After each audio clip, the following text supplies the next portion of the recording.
ভাডারা থানাধীন 40 নং ওয়ার্ডের ঢাকা মহানগর উত্তর 40 নং ওয়ার্ড বিএনপি আমরা মাদকের বিরুদ্ধে অভিযানে একতাবদ্ধ আছি এবং আমার যে 40 নং ওয়ার্ডের সর্বসাধারণ জনগণকে নিয়ে আজকে ফাঁসি টেক যে রাস্তাটা, সেই রাস্তার মধ্যে আমরা মাদক অভিযানে 4 জনকে আমরা মাদক অভিযানের ধরেছি এবং তাদেরকে আইনের প্রশাসনের কাছে হস্তান্তর করে দিয়েছি।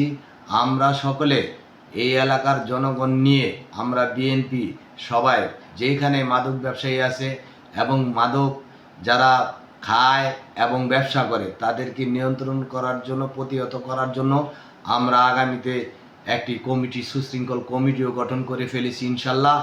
এই এলাকার জনগণ যারা আছে তারাও আমাদের সাথে হাত মিলিয়েছে ইনশাল্লাহ। দলীয় এবং নির্দলীয় বিএনপির নেতৃত্বে আমরা এই মাদককে জিরো টলারেন্সে নিয়ে আসার জন্য আমরা ঐক্যবদ্ধ।